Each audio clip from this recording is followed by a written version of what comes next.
Good morning students. In the previous class we have discussed the direct decomposition method for finding out your state feedback gain.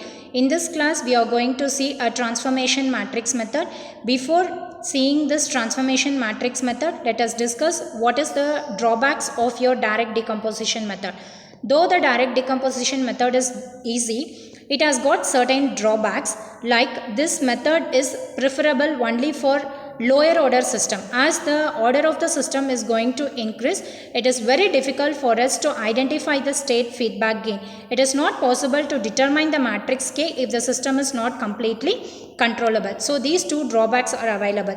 The first drawback is, as the order of the system is going to increase, then we are going to have a complex calculation, that is, it is not possible for us to identify the state feedback gain. Identifying is very tedious. And also, if the system is not controllable, then it is not possible for us to identify the system feedback gain.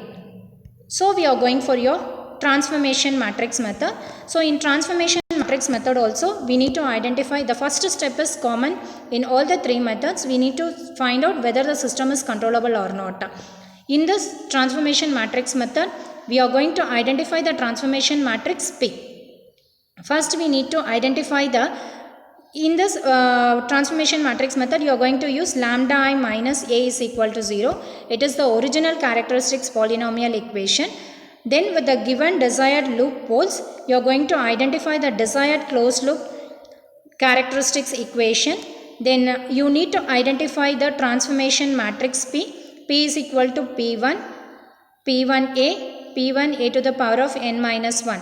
How we can identify the value of P in the sense, P1 in the sense, P1 is equal to 0, 0, 0, 0, 1. Suppose if the order of the matrix is going to be 2 cross 2, then P1 can be written as 0, 1 and QC, that is composite matrix inverse.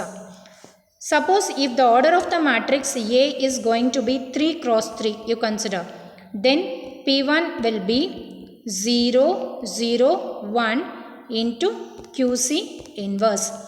Suppose if the order of the matrix A is going to be 4 cross 4, then your transformation matrix, to identify your transformation matrix, P1 is going to be 0, 0, 0, 1 into QC inverse. So this is how you need to decide the number of terms inside this for this P1. Then you can identify the state feedback gain K as alpha n minus an.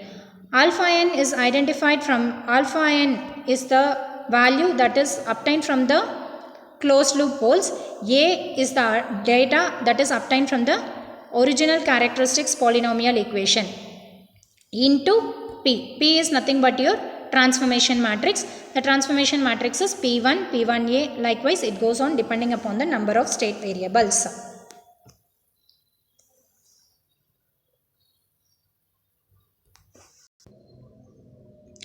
Now we are going to see a transformation of original state to controllable phase variable form. We know the original state equation and output equation as x dot of t is equal to ax of t plus bu of t, y of t is equal to cx of t plus du of t. If this system is controllable, then you can transform it into a controllable phase variable form of the state model using the transformation term v is equal to px. This particular equation is valid only when the system is controllable. And now when you identify the first order, after writing the new vector, always the state variables are represented using first order differential equation. Likewise, when you write it, you will get v dot is equal to p into x dot. And to identify my matrix P inverse, you have to use the term called, after identifying, you will get P matrix as like this. I will solve this one problem so that you can understand the steps what we need to use it for this transformation matrix method. So using transformation matrix method, you need to identify the state feedback gain. So it could be for a regulator system defined with a state equation x dot is equal to ax plus bu and output equation y is equal to cx, where A matrix is given, B matrix is given. Compute K. K is the representation for your state feedback gain. So that the control law U is equal to minus Kx. placed at the closed loop poles. So looking at this u is equal to kx, it is understood that the system is having a feedback. Once the system is having a feedback, it is possible for us to identify your state feedback gain. And also looking at the number of state variables, the state feedback gain k is going to be k1, k2. So only 2 gains is going to be available. And how many poles they had given over here? 2 poles. The first pole is going to be lambda 1 is going to be -4 plus j4, and the second pole is going to be lambda 2, which is equal to -4 minus j4. So 2 poles are available where you can identify your desired characteristics equation using this particular poles. Now to identify your state feedback gain k, first we need to identify what is our composite matrix QC. This composite matrix QC order will be same as that of the order of the matrix A. So you will have, it is having 2 state variables. So here also you will be getting only 2 terms. First term is going to be B and second term is going to be AB. So first term B, it is written from your problem, and second term AB, after multiplying you can write it. After doing so, the composite matrix QC is 0, 1, 1, 0. After this, you need to identify the determinant value of QC. The determinant value of QC is -1. Since the determinant value is not equal to 0, then you can say the rank of the matrix will be the order of your state variable. So the number of state variable is 2, so the rank of the matrix is going to be 2. And we can say the system is completely state controllable. Then you can write your characteristics equation. After identifying the system is completely controllable, it is possible for us to identify the characteristics equation, state feedback gain. In this transformation matrix method, we are going to use lambda I minus A is equal to 0. That is the original characteristics equation. We are going to use it to identify the state feedback gain. After doing so, you are getting lambda square plus A1 lambda plus A2. Whatever constants it is associated with the lambda, it is represented with a term called A in case of your transformation matrix method. After identifying the equation using the original characteristics equation, use your desired closed loop poles to identify your desired characteristics equation. The desired characteristics equation is going to be, as we have 2 poles like -4 plus j4 and second poles is going to be -4 minus j4, I need to use these 2 poles to identify the desired characteristics equation. After doing so, we are getting lambda square plus 8 lambda plus 32. From desired characteristics equation, whatever constants it is associated with the lambda, it is represented with a term called alpha. So this particular equation in general, it is like lambda square plus alpha 1 lambda plus alpha 2 is equal to 0. Now to determine your state feedback gain, you are going to use a formula in case of your transformation matrix method.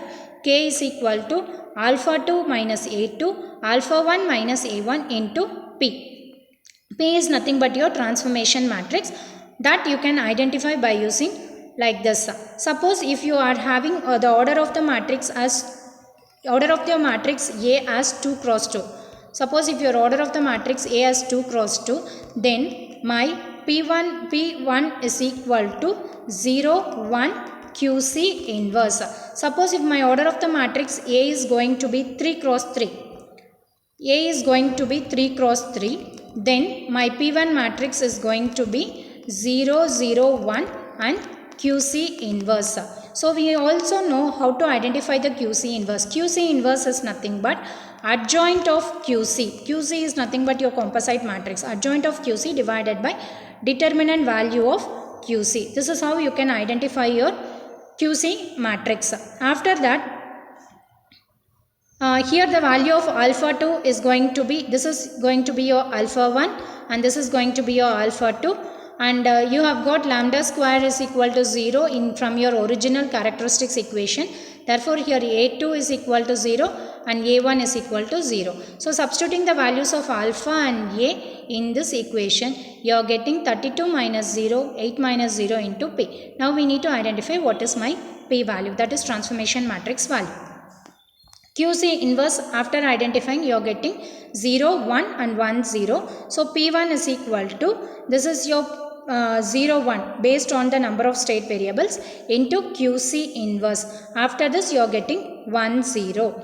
Then to identify K, it is nothing but P. P is nothing but P1 and P1A. P1 is nothing but 0, 1 and P1 is nothing but 1, 0 and P1A is nothing but 0, 1. So when you multiply this particular matrix with 32 and 8, you are going to get the K matrix, that is state feedback gain matrix, as 32 and 8. This is how you need to solve for your transformation matrix method. So this is how you need to identify the state feedback gain using transformation matrix method. Thank you, students.